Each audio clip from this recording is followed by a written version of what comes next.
Un jeune garçon, assis chaque matin au marché, les yeux perdus dans la foule.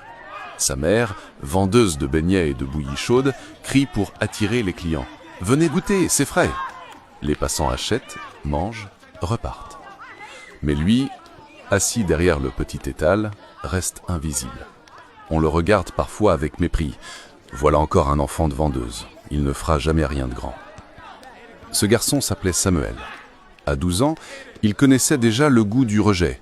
Ses camarades se moquaient de ses habits usés, les professeurs le considéraient comme un élève moyen, et les voisins répétaient que son avenir se limiterait au marché.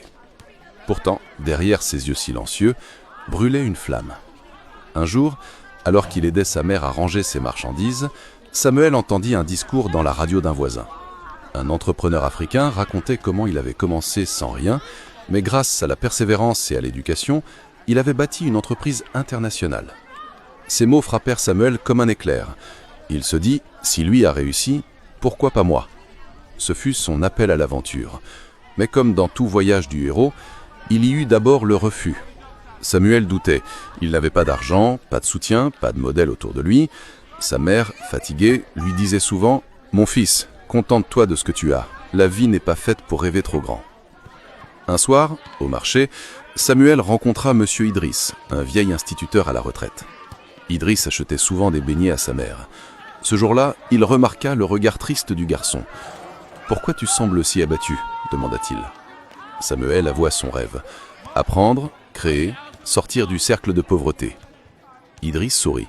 « Alors viens chez moi après le marché. Je t'enseignerai ce que je sais. » Ce fut la rencontre avec le mentor. Idriss lui prêta des livres, lui expliqua les bases de la comptabilité, de la lecture critique, et surtout lui répétait « Ton origine ne définit pas ta destination ». Le chemin ne fut pas facile. Samuel devait travailler au marché le matin, étudier le soir, souvent à la lumière d'une bougie. Les moqueries continuaient. « Tu crois que lire des livres va te nourrir ?» Mais il persista. Un jour, il décida de lancer une petite initiative. Avec les restes invendus de sa mère, il créa un service de livraison pour les étudiants du quartier. Il marchait des kilomètres pour apporter des beignets chauds à ceux qui révisaient tard. Au début, personne ne croyait en lui. Mais peu à peu, les commandes augmentèrent. Alors qu'il commençait à gagner un peu d'argent, un concurrent plus riche copia son idée et lança un service avec moto et publicité. Samuel perdit presque tous ses clients. Les gens disaient « On savait bien que ce garçon n'irait nulle part ». Ce fut son moment de désespoir, la descente aux enfers du héros. Il pensait abandonner. Mais Idriss lui rappela « Ce n'est pas la fin, c'est une leçon. Tu dois apprendre à transformer tes faiblesses en force. » Samuel comprit qu'il ne pouvait pas rivaliser avec les motos. Alors il changea de stratégie. Il mit en avant l'authenticité. Il créa une petite marque, Saveur de maman, racontant l'histoire de sa mère, femme courageuse qui nourrissait le quartier depuis 20 ans. Il utilisa les réseaux sociaux gratuits pour partager des vidéos simples, sa mère en train de préparer la pâte, lui livrant à pied avec un sourire. À la surprise générale, ces vidéos devinrent virales. Les gens ne voulaient pas seulement manger, ils voulaient soutenir une histoire vraie. Les commandes revinrent, plus nombreuses que jamais. Quelques années plus tard, Samuel avait transformé son petit service en une entreprise locale. Il embaucha d'autres jeunes du quartier, leur donna des emplois et des formations.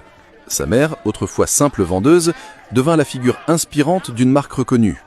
Un jour, Samuel fut invité à parler dans une conférence sur l'entrepreneuriat en Afrique. Devant des centaines de jeunes, il racontait son parcours. « On m'a rejeté, humilié, ignoré. Mais j'ai compris que le rejet n'est pas une fin. C'est une porte vers la réussite, si on ose persévérer. » La foule resta silencieuse, émue.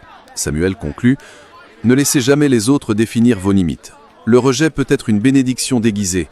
Il vous pousse à chercher en vous la force que personne ne voit. Moi, fils d'une vendeuse de nourriture, j'ai appris que la grandeur ne vient pas de la naissance, mais du courage de se relever. Aujourd'hui, l'entreprise Saveur de maman nourrit des centaines de familles et inspire des milliers de jeunes. Samuel n'est plus seulement le fils d'une vendeuse, il est devenu le symbole que même un homme ordinaire peut écrire une histoire extraordinaire.